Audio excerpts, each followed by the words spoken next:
हाँ दोस्तों, बिहार पुलिस का सेट नंबर तीसरा।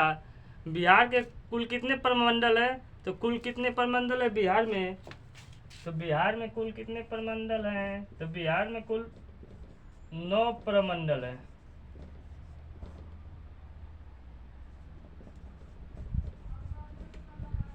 बिहार में कुल कितने प्रमंडल है? तो बिहार में कुल 9 प्रमंडल है। हाँ दोस्तों, बिहार में कुल कितने प्रमंडल है? 9 प्रमंडल है। कौन कौन है उनके बारे में जानेंगे। नंबर 1 पर आपका तिरहु प्रमंडल, नंबर 2 पर दरभंगा प्रमंडल, नंबर 3 पर कोसी प्रमंडल, नंबर 4 पर पूर्णिया प्रमंडल, नंबर 5 पर भागलपुर प्रमंडल, नंबर 6 पर मुंगेर प्रमंडल, नंबर 7 पर मगध प्रमंडल, नंबर 8 पर पटना प्रमंडल, नंबर 9 पर सारण प्रमंडल। इतना समझ गए। किस प्रमंडल में कितने जिले हैं वो भी जान ले। तिरहुत प्रमंडल में 6 जिले हैं, दरभंगा प्रमंडल में 3 जिले हैं, कोसी प्रमंडल में 3 जिले हैं, पूर्णिया प्रमंडल में 4 जिले हैं और भागलपुर प्रमंडल में 2 जिले हैं, मुंगेर प्रमंडल में 6 जिले हैं और मगध प्रमंडल में 5 जिले हैं, पटना प्रमंडल में 6 जिले हैं और सारण प्रमंडल में 3 जिले हैं। यानी कि टोटल बिहार में कुल 38 जिले हैं, 9 प्रमंडल हैं। इतना जान लिए दोस्तों। नंबर 1 पर तिरहुत प्रमंडल में कौन कौन से जिले आते हैं उनको ध्यान दीजिएगा दोस्तों। तिरहुत प्रमंडल में आपका 6 जिले आते हैं। कौन कौन से? नंबर 1 पर पश्चिमी चंपारण, इसको नोट करते चलिएगा। पश्चिमी चंपारण 1, पूर्वी चंपारण 2, सीतामढ़ी 3, शिवहर 4, मुजफ्फरपुर 5 और वैशाली 6। ये 6 जिले हैं जो आपके तिरहुत प्रमंडल में आते हैं। आप नोट कर सकते हैं। कौन कौन से जिले हैं? पश्चिमी चंपारण, पूर्वी चंपारण, सीतामढ़ी, शिवहर, मुजफ्फरपुर और वैशाली। ये 6 जिले हैं जो आपके तिरहुत प्रमंडल में आते हैं। इनको नोट कर लीजिएगा दोस्तों। अब देखिए दरभंगा प्रमंडल। दरभंगा प्रमंडल में 3 जिले हैं। कौन कौन से हैं? मधुबनी, दरभंगा, समस्तीपुर। मधुबनी, दरभंगा, समस्तीपुर किस प्रमंडल में आते हैं? तो दरभंगा प्रमंडल में। इतना समझ गए दोस्तों। इनको भी नोट कर लीजिएगा कि आपको समझने में आसानी होगा। अब देखिए तीसरा प्रमंडल कोसी प्रमंडल। कोसी प्रमंडल में 3 जिले आते हैं बिहार के। कौन कौन से? सुपौल जिला, कोसी जिला, मधेपुरा जिला। सुपौल जिला, कोसी जिला, मधेपुरा जिला। ये 3 जिले हैं जो कोसी प्रमंडल में आते हैं। अब देखिए नंबर 4 पर पूर्णिया प्रमंडल। पूर्णिया प्रमंडल में 4 जिले आते हैं। कौन कौन से? अररिया, किशनगंज, पूर्णिया, कटिहार। पूर्णिया प्रमंडल में कितने जिले आते हैं? तो आपके 4 जिले आते हैं। कौन कौन से? अररिया, किशनगंज, पूर्णिया, कटिहार। इतना समझ के दोस्तों आप नोट कर लीजिएगा कि आपको आसानी होगा पढ़ने और समझने में। अब देखिए नंबर 5 पर भागलपुर प्रमंडल। भागलपुर प्रमंडल में 2 जिले आते हैं। कौन कौन से? भागलपुर और बांका। भागलपुर और बांका ये 2 जिले हैं जो बिहार के जो भागलपुर प्रमंडल में आते हैं। यानी कि सबसे कम प्रमंडल जिले किस प्रमंडल में है? तो भागलपुर में। ये भी नोट कर लीजिएगा दोस्तों। अब देखिए नंबर 6 पर मुंगेर प्रमंडल। इनमें मुंगेर प्रमंडल में 6 जिले आते हैं। कौन कौन से? नंबर 1 पर खगड़िया, नंबर 2 पर मुंगेर, नंबर 3 पर बेगूसराय, नंबर 4 पर लखीसराय, नंबर 5 पर शेखपुरा, नंबर 6 पर जमुई। 6 जिले जो हैं आपके किस प्रमंडल में आते हैं? तो मुंगेर प्रमंडल में। मुंगेर प्रमंडल में कौन कौन से जिले आते हैं? एक बार और रिवाइज कर लिया जाए। नंबर 1 पर खगड़िया, नंबर 2 पर मुंगेर, नंबर 3 पर बेगूसराय, नंबर 4 पर लखीसराय, नंबर 5 पर शेखपुर, नंबर 6 पर जमुई। 6 जिले किस प्रमंडल में आते हैं? तो मुंगेर प्रमंडल। अब देखिए नंबर 7 मगध प्रमंडल। मगध प्रमंडल में आपके 5 जिले आते हैं। कौन कौन से आते हैं 5 जिले? अरवल, जहानाबाद, औरंगाबाद, गया, नौदा। ये 5 जिले हैं जो आपके मगध प्रमंडल में आते हैं। मगध प्रमंडल में कौन कौन से जिले आते हैं? तो अरवल, जहानाबाद, औरंगाबाद, गया, नौदा। ये 5 जिले जो हैं आपके मगध प्रमंडल में आते हैं। इतने जान लिए दोस्तों। अब नंबर 8 पर पटना प्रमंडल। पटना प्रमंडल में आपके 6 जिले आते हैं। कौन कौन से? रोहतास, कैमूर, बक्सर, भोजपुर, पटना और नालंदा। रोहतास, कैमूर, बक्सर, भोजपुर, पटना और नालंदा। ये 6 जिले हैं जो आपके पटना प्रमंडल में आते हैं। पटना प्रमंडल में कितने जिले आते हैं? तो 6 जिले आते हैं। कौन कौन से आते हैं? रोहतास, कैमूर, बक्सर, भोजपुर, पटना और नालंदा। ये 6 जिले जो हैं आपके पटना प्रमंडल में आते हैं। इनको आप लिख सकते हैं, आपको और अच्छे से आसानी से समझने में होगा। अब देखिए नंबर 9 पर सारण। सारण प्रमंडल में 3 जिले आते हैं। कौन कौन से जिले आते हैं? सारण, सिवान, गोपालगंज। सारण, सिवान, गोपालगंज।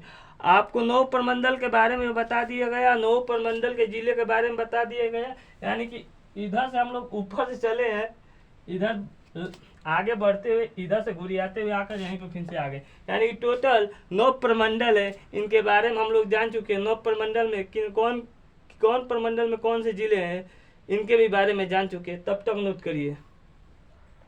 हाँ दोस्तों, अब हेडिंग डाली बिहार।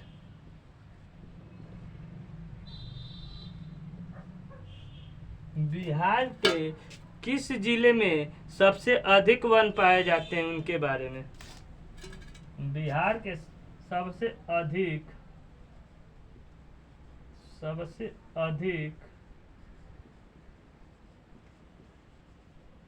वन किस जिले में पाए जाते हैं?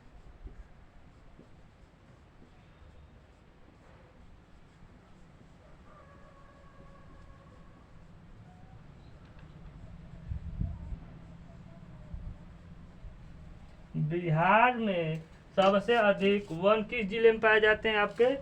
तो कैमूर और पश्चिमी चंपारण। कैमूर और पश्चिमी चंपारण। किस किस में? कैमूर और पश्चिमी चंपारण। एकदम दोस्तों नक्शे से बता रहे हैं किस जिले में पाए जाते हैं सबसे अधिक वन। नंबर 1 पर कैमूर, नंबर 2 पर पश्चिमी चंपारण।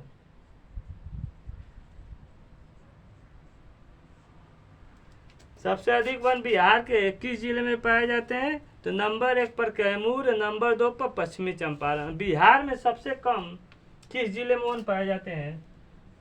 बिहार में सबसे कम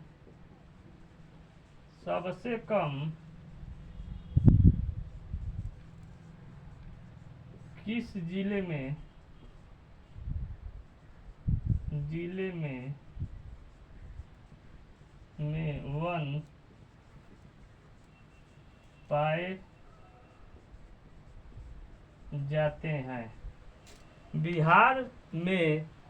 सबसे कम किस जिले में वन पाए जाते हैं?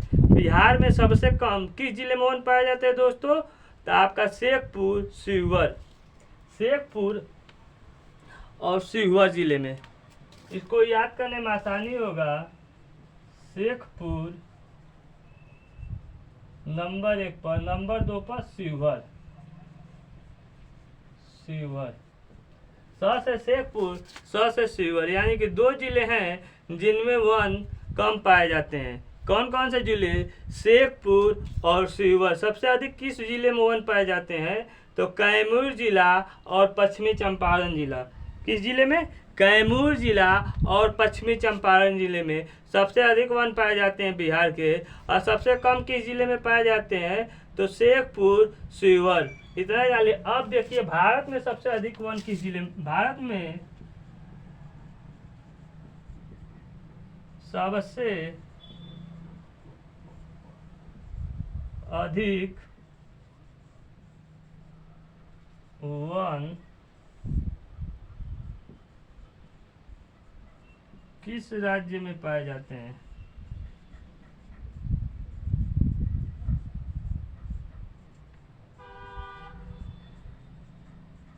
तो आपका होगा मध्य प्रदेश।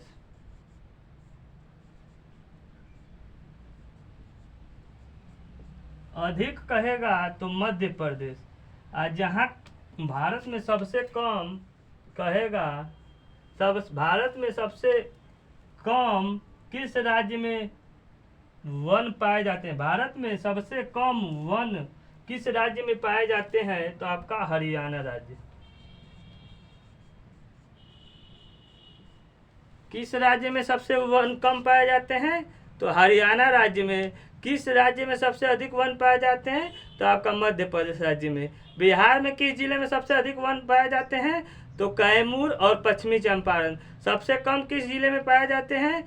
तो आपका शेखपुर, शिवहर। इतना नोट करिए तब तक। हाँ दोस्तों, अब लिखिए बिहार में लोकसभा लोकसभा सीटों की संख्या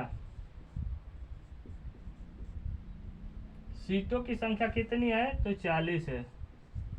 वहीं पर बिहार में राज्यसभा सीटों की संख्या कितनी है? तो 16 है। वहीं पर भारत में लोकसभा सीटों की संख्या कितनी है? तो 543 है।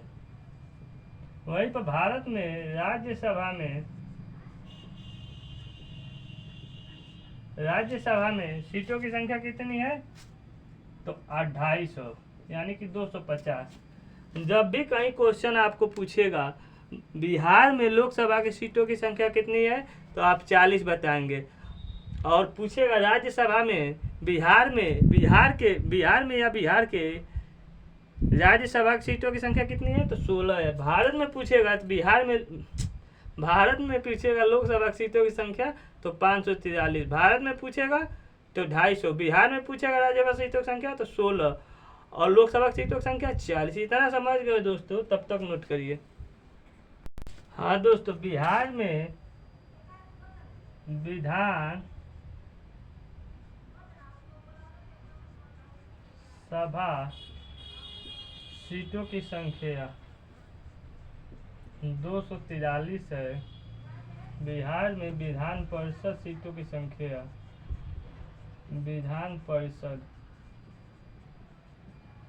परिषद सीटों की संख्या 75 है। बिहार में विधानसभा सीटों की संख्या 243 है और बिहार में विधानसभा सीटों की संख्या 75। इतना जान लिए। बिहार में पुलिस स्टेशनों की संख्या कितनी है? बिहार में पुलिस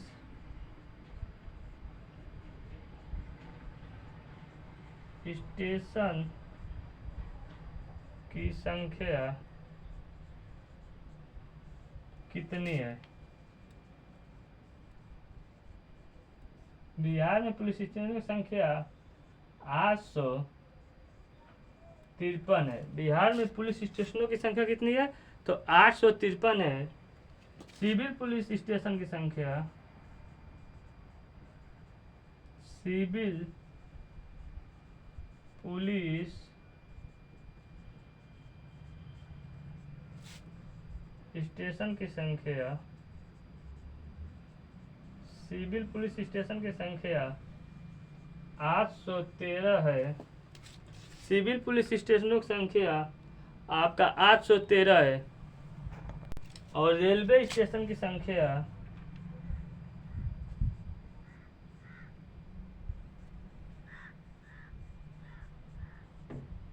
रेलवे स्टेशन की संख्या 40 है। बिहार में पुलिस स्टेशनों की संख्या 853 है। सिविल पुलिस स्टेशनों की संख्या 813 है। रेलवे स्टेशन पुलिस संख्या 40 है। इतना नोट करिए, तब तक इनके आगे। बिहार में जनजातीय कौन कौन से हैं? बिहार में जनजाति कौन कौन है? बिहार में कौन कौन सी जनजाति हैं? नंबर 1 पर संथाल, नंबर 2 पर गूड़, नंबर 3 पर खरवार, नंबर 4 पर बेदिया।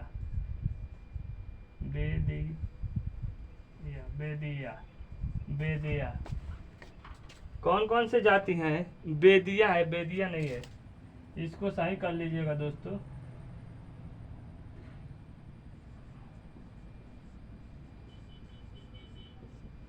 बिहार में जनजाति कौन कौन से हैं? नंबर 1 पर संथाल, नंबर 2 पर गूड़, नंबर 3 पर खरवार, नंबर 4 पर बेदिया।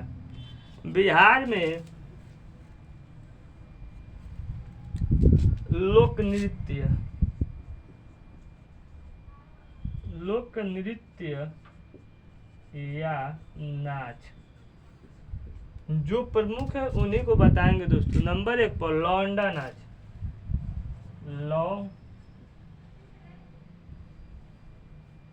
लौंडा नाच। नंबर 2 पर झूमर नाच,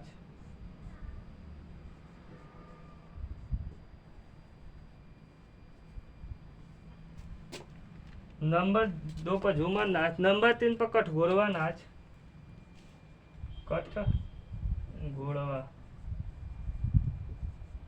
कठघोरवा नाच। बस ये 3 नाच बहुत प्रमुख है। नंबर 1 पर लौंडा नाच, नंबर 2 पर झूमर नाच, नंबर 3 पर कठघोरवा नाच। अब देखिए बिहार में के नाटक। नंबर 1 पर जाट जटनी,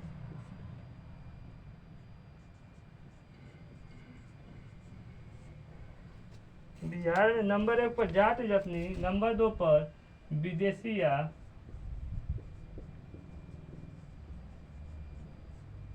नंबर 3 पर डोमकचा नाच। दो ही नाटक रहने दीजिए। नंबर 1 पर जाट जटनी, नंबर 2 पर विदेशिया। बिहार में 2 नाटक प्रमुख हैं। नंबर 1 पर जाट जटनी, नंबर 2 पर विदेशिया नाटक। इतना समझिए बिहार में लोक नृत्य या नाच। नंबर 1 पर लौंडा नाच, नंबर 2 पर झूमर नाच, नंबर 3 पर कठघोरवा नाच। कौन कौन से नाच है बिहार में जो प्रमुख है, अक्सर एग्जाम में पूछा जाता है? लौंडा नाच, झूमर नाच, कठघोरवा नाच। बिहार में कौन कौन से नाटक हैं? नाटक तो बहुत हैं, जो प्रमुख है उन्हीं को लिखवाएं दोस्तों। नंबर 1 पर जाट जटनी, नंबर 2 पर विदेशिया। इतना समझ गए होंगे बिहार में कौन कौन से जनजाति है? सांथल, गोर, खरवार, बेदिया। इतना समझ गए दोस्तों, तब तक नोट करिए। हाँ दोस्तों, बिहार के प्रमुख ऑपरेशन,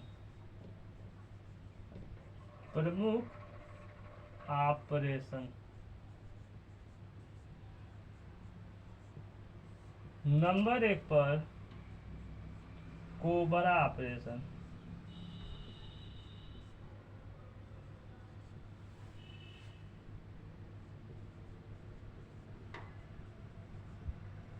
कोबरा ऑपरेशन का क्या महत्व है? कोबरा ऑपरेशन का ये महत्व है, माफियों को समाप्त करना। कोबरा ऑपरेशन का क्या महत्व है? माफियों का समाप्त करना।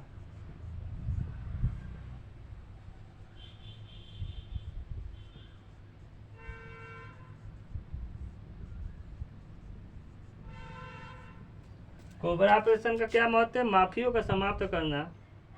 इतना समझ चुके हैं। नंबर 2 पर ऑपरेशन टॉक्स,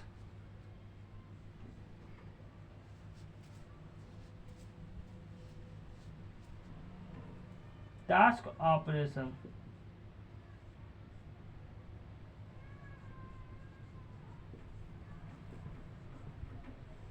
टास्क ऑपरेशन में नक्सलियों को समाप्त करना। किसको समाप्त करना? नक्सलियों को समाप्त करना।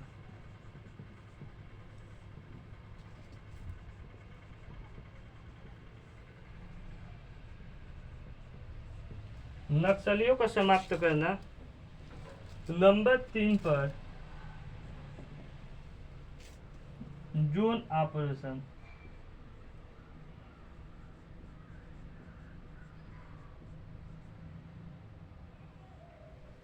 जोन ऑपरेशन में उग्रवादों को समाप्त करना, उग्रवाद को समाप्त करना।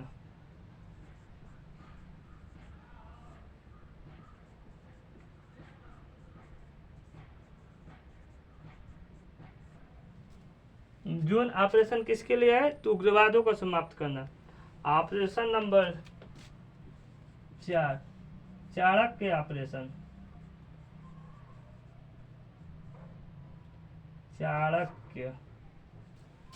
चाणक्य ऑपरेशन में क्या है दोस्तों? तो इसमें बाजारों में मिलाए वस्तुओं को समाप्त करना। बाजार में मिलाए वस्तुओं को समाप्त करना। बाजार में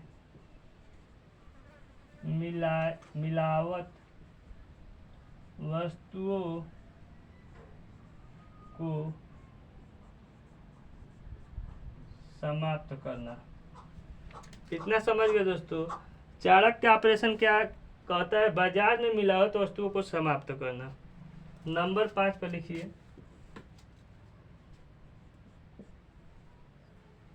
धनवंती ऑपरेशन। धनवंती ऑपरेशन क्या कहता है दोस्तों? नकली दवाइयों पर प्रतिबंध लगाना। नकली दवाइयों पर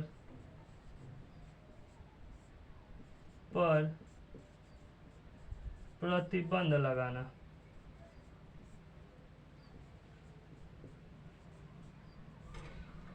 धनवंती ऑपरेशन क्या कहता है? नकली दवाइयों पर प्रतिबंध लगाना। इतना समझ गए दोस्तों। अब देखिए नंबर 6 पर, ऑपरेशन सिद्धार्थ ऑपरेशन। बिहार का सिद्धार्थ ऑपरेशन, बिहार का सिद्धार्थ ऑपरेशन आर्थिक लोगों को आर्थिक या कमजोर लोगों को, आर्थिक स्थिति से कमजोर लोगों को, आर्थिक स्थिति से कमजोर लोगों को सुरक्षा प्रदान करना।